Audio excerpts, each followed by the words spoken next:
So it's almost midnight. I'm getting this recording in right under the wire. And today's challenge was wear your favorite color. My favorite color is purple. And in fact, the first journal prompt in my Overflow journal asked the questions: what is your favorite color? Why is it your favorite color? And how is it reflected in your life? And I put that as a journal prompt in the first journal prompt because so many times simple questions like that we think really don't have a meaning really do have a very strong and interesting meaning if we stop to really unpack it and think about it. So when I sat down to unpack and think about why purple is my favorite color, I had an interesting realization. And the realization was that I've always loved purple. But if you had asked me that question in my late teens and 20s, I would have told you that my favorite color is blue, and particularly navy blue. And as far as it being reflected in my life, if you would have looked in my closet, you would have seen mostly black and navy blue. And dark muted colors is mostly what I wore. When I stopped to examine the reason for that, I realized that as a traumatized, sexually abused child who felt invisible and felt like it was safer to make myself invisible, I wore those dark colors.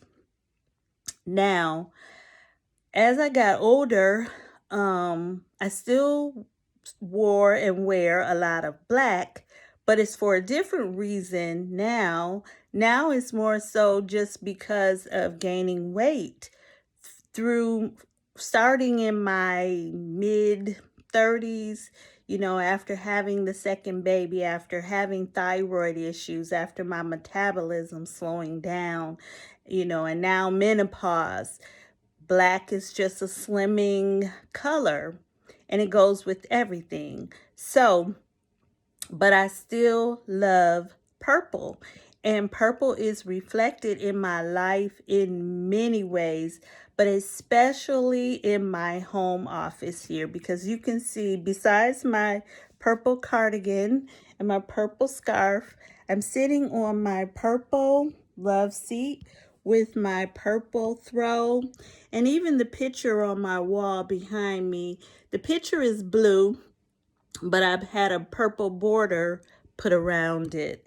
So, and I usually, 80% of the time, I wear some shade of purple nail polish, and I like to wear some shade of purple, pinkish purple lipstick. So, this is me wearing purple and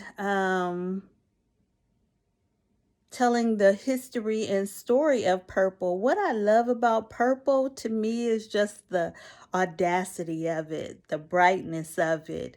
And what it represents to me is coming out of my shell and really showing myself to the world. Okay, this was day 28. We got 2 more days left of the challenge, ladies. So join us tomorrow, which is Wednesday, and Thursday for the last day of the challenge. And please, please, please don't forget to register for the Overflow Life Virtual Women's Empowerment Conference. I promise you we have something for everyone. We're coming together. We're bringing our diverse perspectives, our diverse ministries, And we have for you some poetry. We have for you some mindful movement. We have for you even some cooking, some cuisine and conversation. And we even have for you, I have for you some journal prompts from my Overflow journal that are going to help you to begin to think about and move in the direction of living a life of overflow, which I believe scripture tells us. John 10:10 is one scripture that comes to mind that tells us that Jesus, Yeshua, the Messiah, whatever you call him, he came to not only give us life and bring us life, but life abundantly, or life to the overflow. That is, to me, a life where we live in such alignment with who God designed and created us to be, that we pour out from a place of overflow rather than depletion. And we move out of survival mode into overflow. All right. See you tomorrow.